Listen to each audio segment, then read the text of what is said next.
0,22% del total de causas ingresadas obtuvieron sentencia.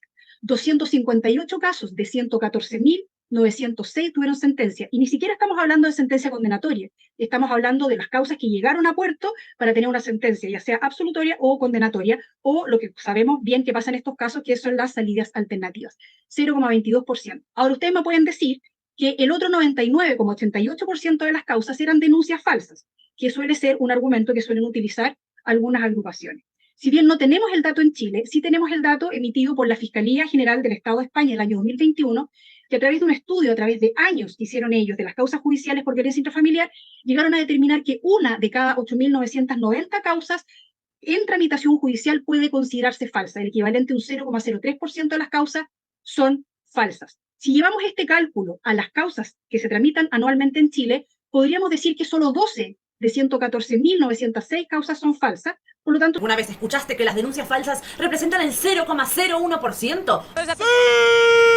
O incluso el 0,007%. Bueno, soy Valentina Ortiz y hoy te voy a explicar por qué todo eso es mentira. En plataformas como Neutral, donde supuestamente se dedican a desmentir denuncias falsas, a desmentir bulos, aprovechan para decirte este famoso dato, que la cifra de denuncias falsas en España siempre gira en torno al 0,01%. ¿Pero de dónde sale esta cifra? ¿Y sabías de dónde sale la cifra de la Fiscalía de denuncias falsas? Que si sé de dónde sale la cifra de la Fiscalía. No, Sí. pues de la Fiscalía, ¿no? Yo qué sé. El año pasado, por noviembre, como acaban de ver, salí a la calle el día del 25N a preguntar, entre otras cosas, si las manifestantes del feminismo saben de dónde sale esta famosa cifra de la Fiscalía, el 0,01%. En España, cada año se interponen entre 160.000 y 200.000 denuncias por violencia de género, de las cuales en torno a un 80% acaban en absoluciones y archivos. ¿Qué significa una absolución o un archivo? Pues bien, una absolución se da luego de que un caso haya sido enjuiciado y se haya llegado a la conclusión de que no existen pruebas fehacientes para condenar al acusado. Todo esto teniendo en cuenta que incluso el único testimonio de la denunciante es tomado dentro de los casos de violencia de género como prueba de cargo. ¿Qué es una prueba de cargo? Una prueba de cargo es aquella prueba que sirve para condenarte. Están las pruebas circunstanciales y las pruebas de cargo. Un testimonio de una denunciante es directamente una prueba de cargo, siempre y cuando cumpla 3 requisitos. En principio, que sea verosímil,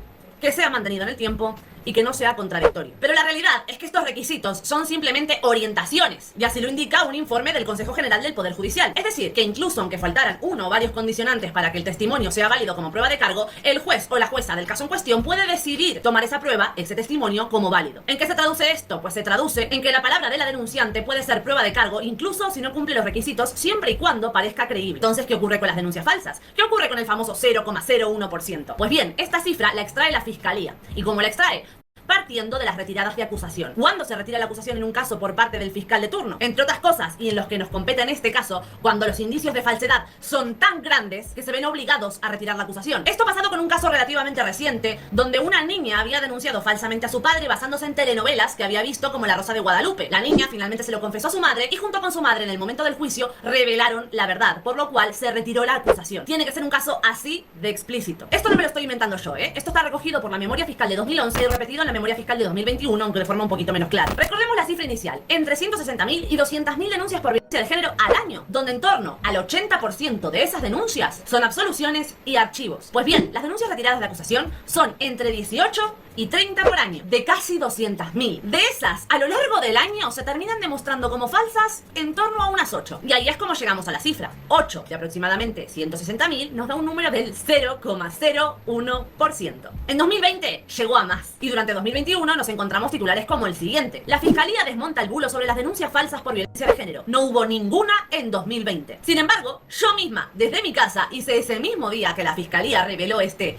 dato, una colección de denuncias falsas que habían sido publicadas durante el año 2020. Martes 24 de enero de 2020. Condenada a pagar 6.000 euros a su exmarido tras una acusación falsa de malos tratos. Me presentó un español, iba a ser mi pareja y a simular malos tratos. 4 detenidos por simular violencia de género para obtener permisos de residencia en Almería. 10 años de cárcel para la mujer que acusó en falso a su expareja de echarle pegamento en la vagina. Desmantelan una red que tramitaba permisos de residencia y rentas a falsas víctimas de violencia de género. Detenidas 6 personas e investigadas 40 en El Ejido por obtener permisos de residencia basados en falsas denuncias de malos tratos. Otros 5 detenidos en El Ejido por gestionar permisos de residencia con denuncias falsas de malos tratos. denuncia a un falso maldito para evitar que su ex logre la custodia compartida, condenada a 1 año de cárcel por inventarse un puñetazo de su marido. La propia fiscalía, pide 2 años de cárcel para una mujer por denunciar maltratos en falso. Una mujer de Granada se inventa que su exmarido la violó y acaba condenada. Condenada una mujer por un delito de denuncia falsa contra su exmarido del que se estaba divorciando. Investigan por denuncia falsa a una mujer inmersa en 116 procesos judiciales en Palma. La fiscalía, otra vez, la propia fiscalía, solicita que una viguesa indemnice a su ex por denuncias falsas de maltrato. ¿Y cómo es que ninguna de todas estas noticias que han sido condenadas y publicadas durante el año 2022, donde la fiscalía dice que no hubo ni una sola denuncia falsa, no están recogidas? Pues bien, sobre esto hay varios datos importantes. Por un lado, se deberían perseguir de oficio, según lo que dicta la ley, todos aquellos casos que muestren indicios de falsa denuncia, de falso testimonio o de simulación de delito. Sin embargo, a la hora de la verdad, esto casi nunca sucede. Y por otro, pese a que tú seas el hombre denunciado falsamente, que al finalizar con su proceso, si aún te queda energía, tiempo y dinero, denunciar a tu denunciante por denuncia falsa, falso testimonio o simulación de delito, e incluso aunque sea condenada dentro del mismo año de la denuncia original, tampoco va a ser recogida por la fiscalía, porque la fiscalía se basa únicamente en aquellos casos retirados de acusación. ¿Y dónde está el truco? Pues bien, la mayor parte de las denuncias falsas, se estima, se encuentran dentro de los casos archivados, aquellos casos donde no hay ni siquiera evidencia suficiente para que valga la pena gastar recursos del Estado en llevar este caso a juicio. Este es el caso de hombres como Carlos Salgado, José Manuel Ortiz o incluso creo que Rafael Marcos, donde las denuncias contra ellos han sido archivadas porque eran denuncias tan endebles que ni siquiera valía la pena llevarlas a juicio. ¿Y de dónde salen las retiradas de acusación?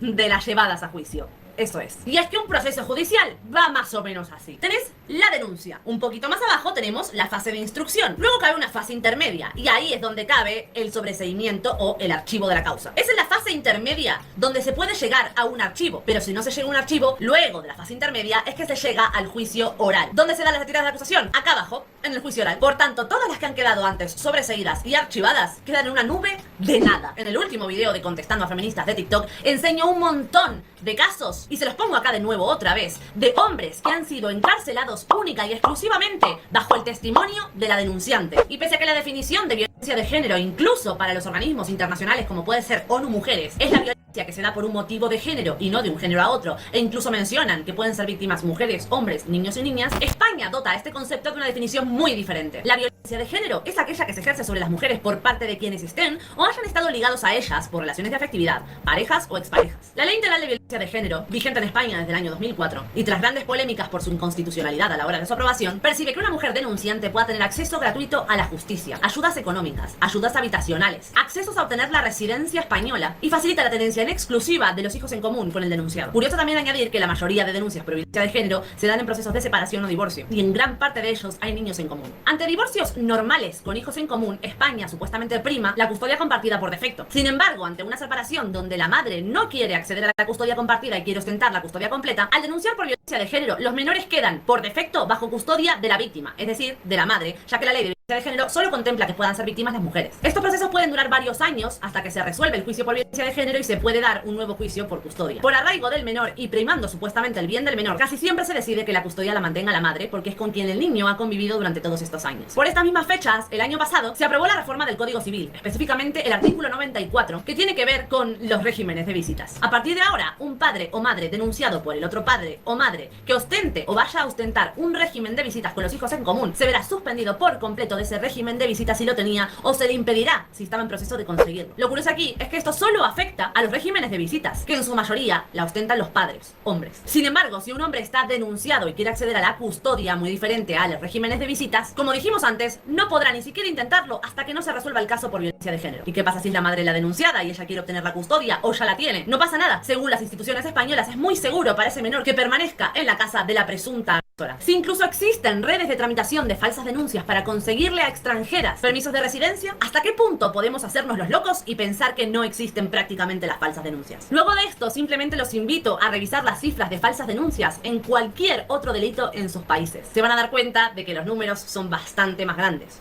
Como poco, un 20 o 30%. Sin embargo, parece ser que la violencia de género es el único delito donde se presume prácticamente no hay denuncias falsas. Ahora